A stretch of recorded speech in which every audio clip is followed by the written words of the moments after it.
Hallelujah ഹല്ലേലൂയ ഹല്ലേലൂയ ഹല്ലേലൂയ യേശുവേ നന്ദി ഹല്ലേലൂയ ആരാധന ആരാധന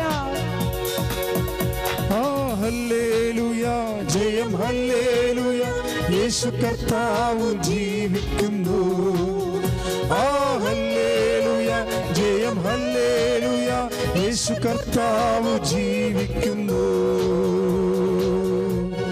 പ്രിയമുള്ളവർ, രോഗസൗഖ്യ പ്രാർത്ഥനയ്ക്ക് പ്രവേശിക്കുകയാണ്. രോഗാതുരായിട്ടുള്ള മക്കള് ശരീരത്തിന് വ്യത്യസ്തങ്ങളായ ഭാഗങ്ങൾ, തൊണ്ടയിൽ അസുഖമുള്ളവർ തൊണ്ടയിൽ കൈവെക്കുക. ശ്വാസകോശ രോഗികൾ ശ്വാസകോശത്തേക്ക് ഈശോനാമത്തിൽ കൈവെക്കുക. ഹൃദയത്തിന് വാൽവിന് കേടുള്ളവർ, തടസ്സമുള്ളവർ, ബ്ലോക്കുള്ളവർ നെഞ്ചിന് കൈവെക്കുക. പാങ്ക്രിയാസിന് വിഷമുള്ളവർ പാങ്ക്രിയാസിൻ്റെ അവിടെ നെഞ്ചിന് താഴെ കൈവെക്കുക. കരളിന് അസുഖമുള്ളവർ നെഞ്ചിന് കൊമ്പിന് കൈവെക്കുക. വെറുതെ അല്ല കൈവെക്കേണ്ടത്, പരിശുദ്ധ അമ്മയുടെ മധ്യസ്ഥത്തിൽ ഈശോ നാമത്തിലാണ് കൈവെക്കേണ്ടത്. നമുക്ക് നേരത്തെ ഉള്ള സാക്ഷ്യങ്ങൾ നമുക്കിവിടെ ഉണ്ട്. ഈ സമയത്താണ് വ്യത്യസ്തങ്ങളായ രാജ്യങ്ങളിലൊക്കെ ഇരുന്ന് പ്രാർത്ഥിക്കുന്നവരെ കർത്താവ് സ്പർശിക്കുന്ന സമയം. പരിശുദ്ധമ്മയുടെ മധ്യസ്ഥത്തിൽ ശ്വാസകോശ, അതുപോലെ തന്നെ കിഡ്നി അസുഖങ്ങൾ, തൈറോയ്ഡ്, അതുപോലെ തന്നെ പിസ്സുല അസുഖങ്ങൾ, PCOD അസുഖങ്ങൾ, ഗർഭാശയത്തിൽ സിസ്റ്റ്, മൂത്രാശയത്തിൽ കല്ല്, അർസിസ് രോഗികൾ, അൾസർ രോഗികൾ ഒക്കെ എല്ലാം അടിവയറ്റിൽ കൈവെക്കേണ്ടതാണ്. യേശുനാമത്തിൽ കൈവെക്കുക. സർവാംഗം പല രോഗികളുണ്ടെങ്കിൽ അവരെ കൈകൾ കൊണ്ട് ശരീരം പൊതിഞ്ഞ് സ്വസ്തികയിൽ കർത്താവിൻ്റെ നാമത്തിൽ ശരീരം പൊതിയുക. അച്ഛനോട് ചേർന്ന് പ്രാർത്ഥിക്കേണ്ട സമയമാണിത്. അച്ഛനോട് ചേർന്ന് പ്രാർത്ഥിക്കുക. ഉള്ളംകാലം മുതൽ ഉച്ചവരെ രോഗമുള്ളവരാണ് ഇങ്ങനെ കൈവെക്കേണ്ടത്. നടുവേദനയുള്ളവർ നടുവിന് കൈവെക്കുക. അപ്പം നിങ്ങൾക്ക് അതിനെക്കുറിച്ച് ബോധ്യം ഉണ്ടാകുമ്പോൾ ഈശോ അത് സുഖപ്പെടുത്തുമ്പോൾ നിങ്ങൾക്ക് തിരിച്ചറിയാൻ കഴിയും. അച്ഛനോട് ചേർന്ന് പ്രാർത്ഥികർത്താവായ ദൈവമേ, അന്ധന് കാഴ്ച നൽകിയവനെ, ചെകിടന് കേൾവി നൽകിയവനെ, ഊമന് സംഭാഷണ ശക്തി നൽകിയവനെ, മഹോദര രോഗിയെ സുഖപ്പെടുത്തിയവനെ, മരിച്ചവനെ ഉയർപ്പിച്ചവനെ, കർത്താവേ, അങ്ങയുടെ തിരുമുറിവാർന്ന വലത്ത് കരത്താൽ എന്റെ ശരീരത്തിന്റെ വ്യത്യസ്ത രോഗങ്ങളെ സ്പർശിക്കണമേ. കർത്താവേ, എന്നോട് കൂടെ ലോകത്തിന്റെ വിവിധ സ്ഥലങ്ങളിൽ ഇരുന്നു കൊണ്ട് ഭക്തിയോടെ പ്രാർത്ഥിക്കുന്ന ഓരോ രോഗികളെ സ്പർശിക്കണമേ. കർത്താവേ, വിശുദ്ധ രക്തത്താൽ കാലം മുതല് ഉച്ചവരെ തളിക്കണമേ. നടുവിലുള്ള വേദനയും കിഡ്നിയുടെ രോഗങ്ങള് ഈശോ സ്പർശിക്കണമേ. രോഗങ്ങള്, രോഗങ്ങള്, രോഗങ്ങള് യേശുവിന്റെ നാമത്തിലെ സൗഖ്യം പ്രാപിക്കട്ടെ. ഹല്ലേലൂയ ഹല്ലേലൂയ ഹല്ലേലൂയ ഹല്ലേലൂയ ഹല്ലേലൂയ യേശുവേ നന്ദി. ഹല്ലേലൂയ ഹല്ലേലൂയ ഹല്ലേലൂയ ഹല്ലേലൂയ ഹല്ലേലൂയ. രോഗമെല്ലാം മാറിടട്ടെ, കഷ്ടമെല്ലാം നീങ്ങിടട്ടെ. രോഗമെല്ലാം മാറിടട്ടെ, കഷ്ടമെല്ലാം നീങ്ങിടട്ടെ. തിരുമുറിവിനാൽ സുഖപ്പെടട്ടെ, തിരുമുറിവിനാൽ സുഖപ്പെടട്ടെ. പരിശുദ്ധ പരമദിവ്യകാരുണ്യത്തിന് നേരം ആരാധനയും സ്തുതിയും പുകഴ്ചയും ഉണ്ടായിരിക്കട്ടെ.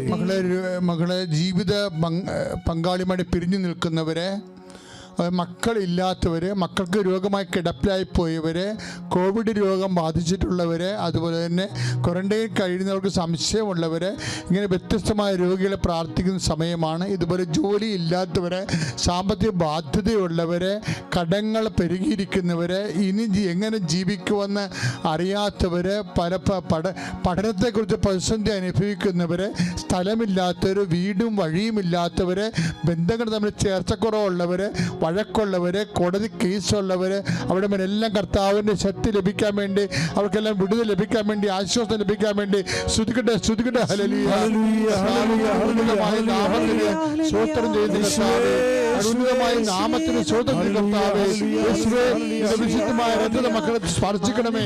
എന്റെ കർത്താവിന്റെ ഉന്നതമായ നാമത്തിൽ, സഭയുടെ അധികാരത്തിൽ, കുരിശിന്റെ അടയാളത്തിൽ എല്ലാ ബന്ധനങ്ങള് യേശു നാമത്തിൽ അഴിഞ്ഞു മാറട്ടെ.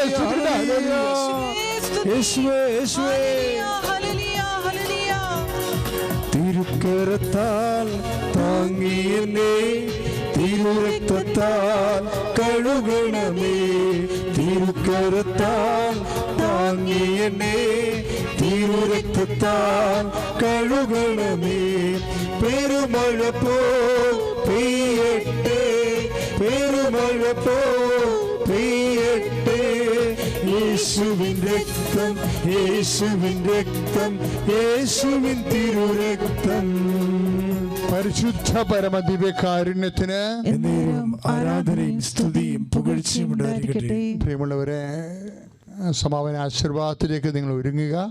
നിങ്ങളുടെ വ്യക്തിപരമായ ആവശ്യങ്ങൾ, ഇപ്പം നിങ്ങളുടെ കുടുംബവും ജീവിതവും അനുഭവിക്കുന്ന രോഗങ്ങളോ വ്യക്തിപരമായ ജീവിത പ്രയാസങ്ങളോ, നിങ്ങൾ ഉടമ്പടിയിൽ വെച്ചിരിക്കുന്ന വിഷയങ്ങൾ, വണക്കമാസത്തിൽ വെച്ചിരിക്കുന്ന വിഷയങ്ങൾ, ഓൺലൈൻ ഉടമ്പടി ചെയ്തിരിക്കുന്ന വിഷയങ്ങളൊക്കെ ഇപ്പോൾ പരിശുദ്ധ അമ്മ വഴി ആരാധന ആശീർവാദ നിമിഷം സമർപ്പിക്കേണ്ടതാണ്. കൃപാസനത്തിലെ മെയ് 1 മുതൽ ഓൺലൈൻ ഉടമ്പടി ലോകത്ത് എവിടെ ഇരുന്നും നിങ്ങൾക്ക് പരിശുദ്ധ അമ്മ കൃപാസനം പരിശുദ്ധ അമ്മയുടെ അമ്മ സന്നിധാനത്തിൽ ഉടമ്പടി ചെയ്യാൻ കഴിയും. നിങ്ങൾ കൃപാസനം marianshrine.com പ്രവേശിച്ചാൽ മതി, വെബ്സൈറ്റിൽ പ്രവേശിച്ചാൽ മതി. അവിടെ മരിയൻ ഓൺലൈൻ ഉടമ്പടി എന്ന് കിടക്കുന്നുണ്ട്. അവിടെ നിങ്ങൾക്ക് ഉടമ്പടി ചെയ്യാവുന്നതാണ്. നമ്മൾ ഇവിടെ വന്ന് ഉടമ്പടി ചെയ്യണ അതേ കൃപ കർത്താവ് നിങ്ങൾക്ക് തരും. കൃപ അനുഗ്രഹം ലഭിച്ചവരെല്ലാം ഉടനെ കൃപാസനത്തിൽ ഇമെയിലേക്ക് നിങ്ങളുടെ അനുഭവ സാക്ഷ്യങ്ങൾ അയച്ചു തരേണ്ടതാണ്. ഓൺലൈൻ ഉടമ്പടി ചെയ്യാത്ത സഹോദരങ്ങൾ എത്രയും വേഗം ചെയ്ത് കൃപ പ്രാപിക്കുക. ദൈവം നിങ്ങൾ അനുഗ്രഹിക്കട്ടെ. ശിരസ് നമിച്ച് സമാപന ആശീർവാദം സ്വീകരിക്കാം. നമ്മുടെ എല്ലാ ജീവിത നിയോഗങ്ങളെയും ദൈവകരങ്ങൾ സമർപ്പിച്ചുകൊണ്ട് 2 കരങ്ങളും ഉയർത്തി സ്തുതിച്ചുകൊണ്ട് യേശുവിന്റെ ആശീർവാദം സ്വീകരിക്കാം. ഹല്ലേലൂയ, ഹല്ലേലൂയ, ഹല്ലേലൂയ. യേശുവേ ആരാധന, ആരാധന, ആരാധന. ഹല്ലേലൂയ, ഹല്ലേലൂയ, ഹല്ലേലൂയ, ഹല്ലേലൂയ. സ്തുതിക്കട്ടെ, സ്തുതിക്കട്ടെ. ഹല്ലേലൂയ, ഹല്ലേലൂയ. യേശുവേ ആരാധന, ആരാധന. യേശുവേ ഹല്ലേലൂയ, ഹല്ലേലൂയ, ആരാധിക്കുന്നു, ഹല്ലേലൂയ, ഹല്ലേലൂയ. യേശുവേ നന്ദി, യേശുവേ നന്ദി, യേശുവേ നന്ദി. യേശുവേ ആരാധന, ആരാധന, ആരാധന. ഹല്ലേലൂയ, ഹല്ലേലൂയ, ഹല്ലേലൂയ, ഹല്ലേലൂയ, ഹല്ലേലൂയ. യേശുവേ നന്ദി, നന്ദി, നന്ദി, നന്ദി. ഹല്ലേലൂയ, ഹല്ലേലൂയ, ഹല്ലേലൂയ. ആരാധന, ആരാധന. യേശുവേ ആരാധന. പരിശുദ്ധ പരമമാ ദിവ്യകാരുണ്യമേ, എന്നുമെന്നും അങ്ങേക്കാരാധന. പരിശുദ്ധ പരമമാ ദിവ്യകാരുണ്യമേ, എന്നുമെന്നും അങ്ങേക്കാരാധന. പരിശുദ്ധ പരമമാ ദിവ്യകാരുണ്യമേ, എന്നുമെന്നും അങ്ങേക്കാരാധന. ആവേ, ആവേ, ആവേ മരിയ. ആവേ, ആവേ, ആവേ മരിയ. ആവേ, ആവേ, ആവേ മരിയ. ആവേ, ആവേ, ആവേ മരിയ. എൻ്റെ പേര് സെലിൻ പി എസ്. ഞാൻ പരുമല സെൻറ്റ് ഫ്രാൻസിസ് ദേവാലയ ഇടവകയിൽ നിന്നും വരുന്നു. 2019 ഓഗസ്റ്റ് മാസം 28-ാം തീയതി ഞാൻ ഇവിടെ വന്ന് ഉടമ്പടി എടുത്തു. പരിശുദ്ധ അമ്മയ്ക്കും തിരുക്കുമാരനും 1000 നന്ദി പറയുന്നു. ഞാൻ ഉടമ്പടി എടുത്തതിന് ശേഷം 3-4 പ്രാവശ്യം സാക്ഷ്യം പറയണമെന്ന് കരുതി. പക്ഷേ എനിക്ക് പറയാൻ സാധിച്ചില്ല. ഇവിടെ എഴുതി കൊടുക്കും, അത് ശരിക്കുള്ള ഒരു സാക്ഷ്യമല്ല എന്ന് പറഞ്ഞ് എന്നെ പറയാൻ സാധിക്കാതെ വന്നിട്ടുണ്ട്. ഇപ്പോൾ ഇത്രയും വർഷമായിട്ട് ഇപ്പം ഞാൻ പറയാൻ പോകുന്നത്, എൻ്റെ കിണറ്റിൽ വേനൽക്കാലം വന്നാൽ വെള്ളം ഒട്ടും കാണത്തില്ല. ഞങ്ങൾ വളരെയധികം ബുദ്ധിമുട്ടുന്നു വെള്ളത്തിന് വേണ്ടി. അവിടെ കുറച്ച് ദൂരം, കുറച്ച് അകലെ പോയാണ് വെള്ളമൊക്കെ എടുക്കാറുള്ളത് വേനൽക്കാലത്ത്. ഇപ്പോൾ ഇവിടെ നിന്നും ഇവിടുത്തെ കിണറ്റിലെ വെള്ളവും ഉടമ്പടി നേർച്ചയായ ഉപ്പും കൂടെ വിശ്വാസപ്രമാണം ചൊല്ലി പ്രാർത്ഥിച്ചിട്ട് കിണറ്റിലിട്ടതിന് ശേഷം ഇപ്പോൾ എനിക്ക് 5 വർഷമായി വെള്ളത്തിന് യാതൊരു ബുദ്ധിമുട്ടുമില്ല. കിണറ്റിൽ നല്ല വെള്ളമുണ്ട്. ഞങ്ങൾക്കിപ്പോൾ ആ വെള്ളത്തിൻ്റെ ആ ബുദ്ധിമുട്ട് മാറിക്കിട്ടി. പിന്നീട് എൻ്റെ മകള് BSc എക്സാം എഴുതാൻ നേരത്ത് ഉടമ്പടി കാശ് രൂപമല്ല, വേറെ ഇവിടെ സ്റ്റോളിൽ നിന്നും വാങ്ങിക്കൊണ്ട് പോയ ഒരു കാശ് രൂപം എടുത്തിട്ട് മകളുടെ കയ്യിൽ കൊടുത്ത് അത് വെച്ചിട്ട് അവൾ പ്രാർത്ഥിച്ചതിന് ശേഷം അവൾ എക്സാം എഴുതി നല്ല മാർക്കോട് കൂടി പാസ്സായി. അതുപോലെ തന്നെ ഞാനിപ്പം ഇതിൽ എഴുതാത്ത ഒരു കാര്യം കൂടാണ്. പ്രോമെട്രി എക്സാം എഴുതാനായിട്ട് അവൾക്ക് ഒമാനിലേക്ക് ജോലി കിട്ടി. പ്രോമെട്രി പരീക്ഷ എഴുതാൻ നേരത്തും ഇതുപോലെ അവളുടെ കയ്യിൽ ആ കാശ് രൂപം വെച്ചിട്ടാണ് അവൾ പ്രാർത്ഥിക്കാറുള്ളത്. അതിലും അവൾ നല്ല മാർക്കോട് കൂടെ വിജയിച്ച് അവൾ ഒമാനിലെ ജോലി ചെയ്തു. അതിനുശേഷം നാട്ടിൽ വന്ന് ഇപ്പോൾ 7 വർഷമായിട്ട് കല്യാണം നടക്കാതെ, 30 വയസ്സായി, എന്നിട്ട് 7 വർഷമായിട്ട് കല്യാണം നടക്കാതെ ഇരുന്നു. ഇപ്പോൾ 1 വർഷമായി എൻ്റെ മകളുടെ വിവാഹവും അമ്മ മാതാവും നടത്തി തന്നു. നല്ല രീതിയിൽ നടത്തി തന്നു. ഒരു കുറവും ഇല്ലാതെ അവൾക്കത് നടത്തി തന്നു.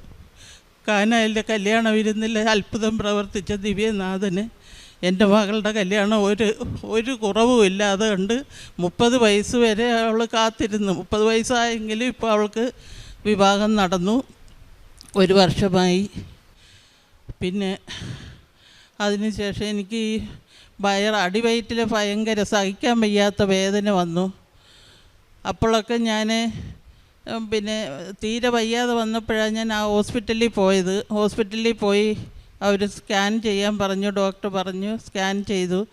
അപ്പം അടിവയറ്റിൽ അപ്പൻഡിസൈറ്റിസ് ആണെന്ന് പറഞ്ഞു, വീക്കമുണ്ട്, നീരുണ്ട് എന്നൊക്കെ പറഞ്ഞു.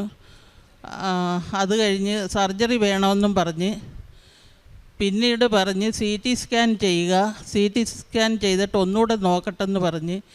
ഇപ്പം ഉടനെ എനിക്ക് CT സ്കാൻ ചെയ്യാൻ പറ്റിയില്ല.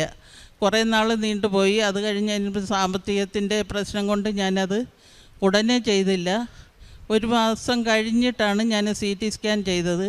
ആ 1 മാസക്കാലവും ഞാൻ വയറ്റിൽ ഉടമ്പടി തൈലം പുരട്ടിക്കൊണ്ട് പ്രാർത്ഥിക്കും, വിശ്വാസപ്രമാണം ചൊല്ലി പ്രാർത്ഥിക്കുകയും പ്രത്യക്ഷീകരണ പ്രാർത്ഥന ചൊല്ലിക്കഴിഞ്ഞും കുരിശ് വരയ്ക്കും. അടിവയറ്റിൽ എന്നും കുരിശ് വരച്ച് പ്രാർത്ഥിക്കുമായിരുന്നു. അതുപോലെ തന്നെ വിലാപങ്ങൾ 3-ാം അധ്യായം 22-ഉം 23-ഉം വാക്യങ്ങൾ ഞാൻ എന്നും പ്രത്യക്ഷീകരണ പ്രാർത്ഥന ചൊല്ലുന്നതിന് മുമ്പായിട്ട് വായിക്കാറുണ്ടായിരുന്നു. 3 പ്രാവശ്യം ഞാനത് വായിക്കും. എൻ്റെ സ്നേഹം ഒരിക്കലും അസ്തമിക്കുന്നില്ല, എൻ്റെ വിശ്വസ്തത ഒരിക്കലും അവസാനിക്കുന്നില്ല. ഓരോ പ്രഭാതത്തിലും കർത്താവിൻ്റെ സ്നേഹം പുതിയതാണ്, അവിടുത്തെ വിശ്വസ്തത ഉന്നതമാണ്. ഇത് 3 പ്രാവശ്യം വായിച്ചതിന് ശേഷമാണ് ഞാൻ പ്രത്യക്ഷീകരണ പ്രാർത്ഥന ചൊല്ലുന്നത്. അതിനുശേഷം ഞാൻ ഈ വയറ്റിലെ തൈലം വെച്ച് കുരിശ് വരച്ച് പ്രാർത്ഥിച്ചതിന് ശേഷം വീണ്ടും CT സ്കാൻ ചെയ്തപ്പോൾ ആ അപ്പൻഡിറ്റിക്സിൻ്റെ യാതൊരു ഇതും കാണുന്നില്ല, അവിടെ ഒന്നുമില്ല എന്നും പറഞ്ഞുകൊണ്ട് ഡോക്ടർ പറഞ്ഞു. അപ്പോൾ സർജറി ചെയ്യണ്ട, അവിടെ ഒന്നും കാണുന്നില്ല എന്നാണ് പറഞ്ഞത്. ആ സ്കാനിൻ്റെ റിപ്പോർട്ടൊക്കെ ഞാൻ കൊണ്ടുവന്നിട്ടുണ്ട്. അതിനകത്ത് യാതൊരു ഇതിൻ്റേതായിട്ടുള്ള ഒന്നും കാണുന്നില്ലെന്നാണ് പറഞ്ഞത്. പിന്നെ എൻ്റെ ദേഹം മൊത്തം വല്ലാതെ ചൊറിഞ്ഞ് തടിക്കുമായിരുന്നു. ചൊറിഞ്ഞിട്ട് കൈയെല്ലാം എന്താ കറുത്ത പാടായിരുന്നു. ആദ്യമൊക്കെ ഞാൻ ഉടമ്പടി തൈലം പുരട്ടിക്കൊണ്ട് ഇരുന്ന്. അപ്പം മോടെ പപ്പായും എല്ലാം എന്നെ വഴക്ക് പറഞ്ഞ്, നീ ഇങ്ങനെ ഉടമ്പടി തൈലം പുരട്ടിക്കൊണ്ടിരിക്കണ്ട, നീ ഹോസ്പിറ്റലിൽ പോയി, ഇങ്ങനെ ചൊറിഞ്ഞ് നീ വളരെ ബുദ്ധിമുട്ട്. ചൊറിഞ്ഞങ്ങ് തടിച്ചിട്ട് ചുമന്ന പാടുകളും ഇപ്പോൾ ദാണ്ട് അത് കരിനീലിച്ച പാട് പോലായിരുന്നു. കൈ മൊത്തം ഉണ്ടായിരുന്നു, ദേഹം മൊത്തം ചൊറിച്ചില്ലായിരുന്നു. അവസാനം ഞാനൊരു ഡോക്ടറെ പോയി കണ്ട് മരുന്ന് അതെല്ലാം പുരട്ടിയിട്ട് ഒരു കുറവും തോന്നുന്നില്ല. വീണ്ടും ഒരാഴ്ച ചിലപ്പോൾ സുഖപ്പെടും, വീണ്ടും ഇത് തന്നെ.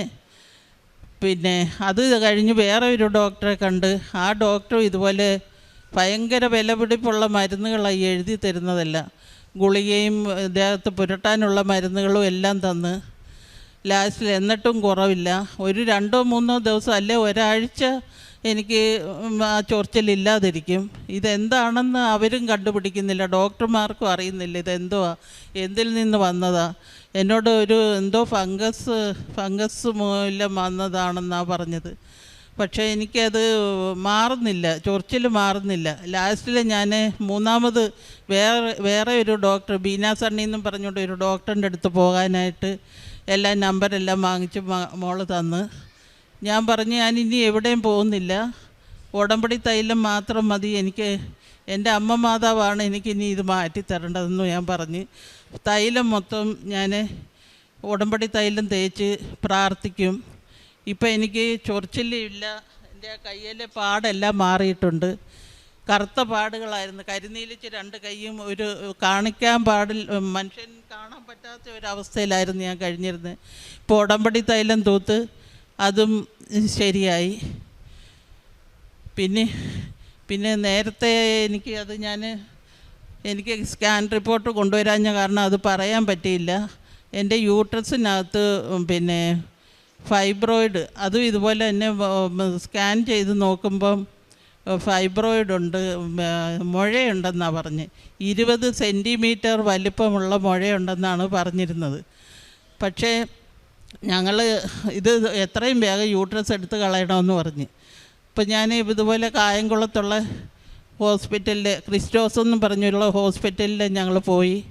അവിടെ ചെന്ന് ടെസ്റ്റ് ചെയ്തപ്പോൾ അവർ പറയുന്നത് 20 സെൻറ്റിമീറ്റർ പോയിട്ട് 20 മില്ലിമീറ്റർ പോലും വലിപ്പമില്ല, ഇത് നിങ്ങൾ ചെയ്യേണ്ട ആവശ്യമില്ല, യൂട്രസ് എടുത്ത് കളയേണ്ട ആവശ്യമില്ല എന്ന് പറഞ്ഞു. അതും ഞാൻ ഇതുപോലെ പ്രാർത്ഥിച്ചും ഒക്കെ ആയിരുന്നു. ടി വിയിലെ ധ്യാനം കാണുകയും യൂട്യൂബിൽ ജോസഫച്ചൻ്റെ ധ്യാന ആരാധനയിൽ പങ്കെടുക്കുകയും മുടങ്ങാതെ ഞാൻ പങ്കെടുക്കുകയും പ്രാർത്ഥിച്ചിട്ടൊക്കെ തന്നെയാണ് അവിടെയും പോയപ്പോൾ 20 മില്ലിമീറ്റർ പോലും വലിപ്പമില്ല, ഇത് നിങ്ങൾ യൂട്രസ് എടുത്ത് കളയേണ്ട ആവശ്യമില്ല എന്നാണ് പറഞ്ഞത്. നിരവധി അനുഗ്രഹങ്ങൾ എനിക്ക് കിട്ടിയിട്ടുണ്ട്, എണ്ണിയാൽ ഒടുങ്ങാത്ത രീതിയിലുള്ള അനുഗ്രഹങ്ങൾ ഉടമ്പടി എടുത്തതിന് ശേഷം എനിക്ക് ലഭിച്ചിട്ടുണ്ട്. കാരുണ്യ പ്രവർത്തികൾ ചെന്നൈയിലുള്ള എൻ്റെ ബന്ധുവാണ്, എൻ്റെ ഭർത്താവിൻ്റെ പെങ്ങളാണ്, തീരെ കിടപ്പാണ് പുള്ളിക്കാരി.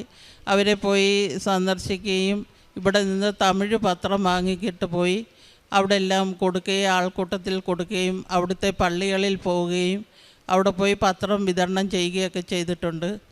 ഇവിടെ ആണെങ്കിലും വിധവകളായ സ്ത്രീകൾ, എൻ്റെ ഒരു സഹോദരി തന്നുണ്ട്, അവർക്ക് ആരുമില്ല, അവരെ സഹായിക്കാനൊന്നും ആരുമില്ലാത്ത കാരണം അവർക്ക് ഞങ്ങൾ വേണ്ട സഹായങ്ങൾ ചെയ്യുന്നുണ്ട്, അവർക്ക് ആവശ്യമുള്ളതെല്ലാം ഞങ്ങൾ കൊടുക്കുന്നുണ്ട്. അതുപോലെ തന്നെ വൃദ്ധസദനത്തിലും ശാന്തി തീരത്തും ഇവിടെ എല്ലാം പോയി ഭക്ഷണം കൊടുക്കുകയും ഭക്ഷണത്തിൻ്റെ തുക കൊടുക്കുകയും ഗവൺമെൻറ് ആശുപത്രിയിൽ പോയി ഭക്ഷണം കൊടുക്കുകയും പത്രം വിതരണം ചെയ്യുകയും ഒക്കെ ചെയ്യാറുണ്ട്. കുർബാനയും കുമ്പസാരവും ബൈബിൾ വായനയെല്ലാം ശരിയായ രീതിയിൽ തന്നെ പോകുന്നു. ഞായറാഴ്ച മാത്രമേ എനിക്ക് പള്ളിയിൽ പോകാൻ പറ്റുകയുള്ളൂ. ദിവസവും ദിവ്യബലിയിൽ പങ്കെടുക്കുവാൻ സാധിക്കുന്നില്ല. പള്ളി ദൂരമാണ്, ഞങ്ങളുടെ വീടിൻ്റെ അടുത്തുനിന്ന് കുറച്ച് ദൂരമാണ്. അതുകൊണ്ട് ഞായറാഴ്ചകളിൽ മാത്രമേ എനിക്ക് പള്ളിയിൽ പോകാൻ പറ്റത്തുള്ളൂ. അതുപോലെ തന്നെ മാസത്തിൽ ഒരിക്കലേ എനിക്ക് കുമ്പസാരിക്കാനും പറ്റുന്നുള്ളൂ. അമ്മ മാതാവും തിരുക്കുമാരനും എനിക്ക് ചെയ്ത ഈ നന്മകൾക്ക് ആയിരം നന്ദി പറഞ്ഞുകൊണ്ട് നിർത്തുന്നു. ദൈവമാതാവിന് നന്ദി. എൻ്റെ പേര് ഹിമ. ഞാൻ വരുന്നത് പറവൂരിൽ നിന്നാണ്.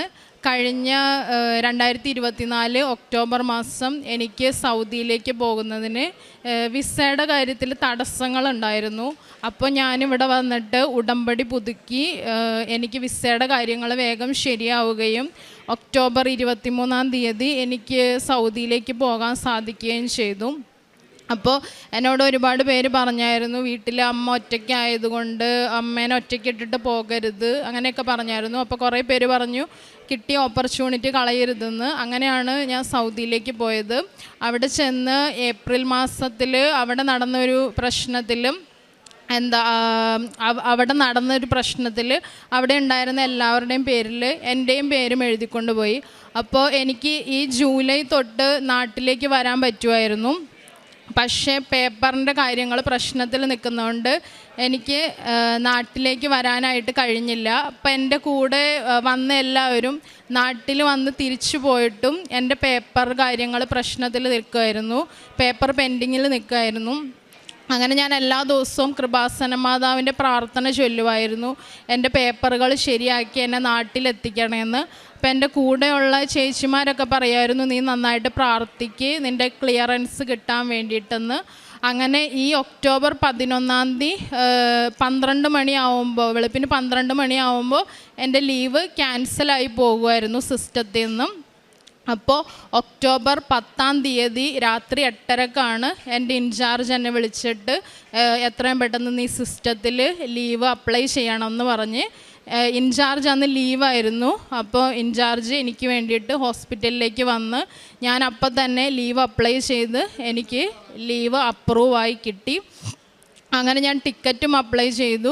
ഞാനപ്പോൾ അമ്മ മാതാവിനോട് പ്രാർത്ഥിച്ചു. എല്ലാവർക്കും ടിക്കറ്റ് കിട്ടാത്ത ഇഷ്യൂ ഉണ്ടായിരുന്നു. നമ്മൾ കയ്യിൽ നിന്ന് പൈസ എടുത്തിട്ട് ടിക്കറ്റ് എടുക്കേണ്ട ഇതായിരുന്നു. അപ്പോൾ ഞാൻ ശരിക്കും വെള്ളി ശനി അവിടെ അവധി ദിനമാണ്. അപ്പോൾ ഞായറാഴ്ചയാണ് അവർ പ്രവൃത്തി ദിനം. അപ്പോൾ വെള്ളിയാഴ്ചയാണ് ഞങ്ങൾ ടിക്കറ്റ് അപ്ലൈ ചെയ്തത്. അമ്മ മാതാവിൻ്റെ അനുഗ്രഹം കൊണ്ട് എനിക്ക് ശനിയാഴ്ച വൈകിട്ട് ടിക്കറ്റ് അപ്രൂവായി കിട്ടി. അങ്ങനെ എൻ്റെ ലീവ് 11 ലീവ് സ്റ്റാർട്ട് ചെയ്തു.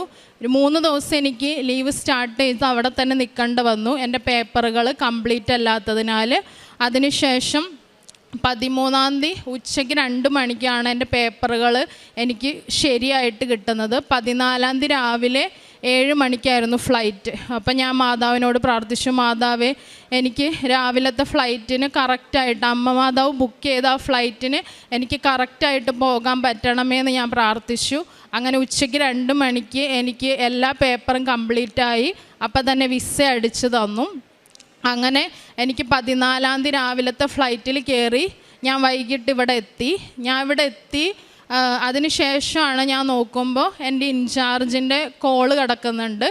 അങ്ങനെ അതിനുശേഷം നമ്മുടെ ഇവിടെ നിന്നുള്ള ചേച്ചിമാർ വിളിച്ചു പറഞ്ഞു, നീ പോയതിന് ശേഷം ക്ലിയറൻസിൻ്റെ ആളുകൾ വന്നിട്ട് എൻ്റെ നമ്പർ ചോദിച്ചു, അറിയാണ്ട് ഒപ്പിട്ട് കൊടുത്തു പോയി എന്നൊക്കെ പറഞ്ഞു. അപ്പോൾ ചേച്ചിമാർ പറഞ്ഞു, നിന്നെ ദൈവം രക്ഷിച്ചതാണ്, കൃപാസന മാതാവാണ് നിന്നെ രക്ഷിച്ചത്. അപ്പോൾ അവരെന്നോട് ചോദിച്ചു, നീ കൃപാസനത്തിൽ പോയോ? അപ്പോൾ ഞാൻ പറഞ്ഞു, ഞാൻ പോകാൻ നിൽക്കുകയാണ്. അപ്പോൾ അവർ പറഞ്ഞു, നീ സാക്ഷ്യം പറയുമ്പോൾ അപ്പോൾ ഇതും കൂടി പറയണമെന്ന് പറഞ്ഞു. അപ്പോൾ എന്നെ രക്ഷിച്ച് എൻ്റെ വീട്ടിലേക്ക് കൊണ്ടു തന്ന മാതാവിന് ഒരുപാട് നന്ദി. കാരുണ്യ പ്രവർത്തനങ്ങൾ ഞാൻ കൃപാസനം പത്രം വിതരണം ചെയ്യായിരുന്നു വീടിൻ്റെ അടുത്തുള്ള ആളുകൾക്കൊക്കെ. പിന്നെ യൂട്യൂബിൽ എപ്പോഴും അവിടെ കുർബാനയൊക്കെ കാണാൻ പാടായതുകൊണ്ട് യൂട്യൂബിൽ എപ്പോഴും അച്ഛൻ്റെ പ്രാർത്ഥന കേൾക്കുമായിരുന്നു. എല്ലാ ദിവസവും കൃപാസന മാതാവിനോട് പ്രാർത്ഥിക്കുമായിരുന്നു. പിന്നെ മാതാവിൻ്റെ ഉപ്പ് വെച്ചിട്ട് എപ്പോഴും പ്രാർത്ഥിക്കുമായിരുന്നു. ആത്മീയ ജീവിതം ഞങ്ങൾക്ക് അവിടെ കുർബാന കിട്ടാനൊക്കെ പാടായിരുന്നു. വല്ലപ്പോഴുമാണ് കുർബാന ഉണ്ടാവുന്നത്. അപ്പോൾ ആ കിട്ടുന്ന കുർബാന ഞാൻ മിസ്സാക്കാറുണ്ടായിരുന്നില്ല. എത്ര കഷ്ടപ്പെട്ടാണെങ്കിലും ഡ്യൂട്ടി കഴിഞ്ഞിട്ടാണെങ്കിലും കുർബാനയ്ക്ക് പോവുമായിരുന്നു, കുമ്പസാരം ചെയ്യുമായിരുന്നു. പിന്നെ കൊന്ത ചൊല്ലി പ്രാർത്ഥിക്കുമായിരുന്നു. ഈശോയ്ക്കും അമ്മയ്ക്കും എല്ലാ അനുഗ്രഹങ്ങൾക്കും ഞാൻ നന്ദി പറയുന്നു.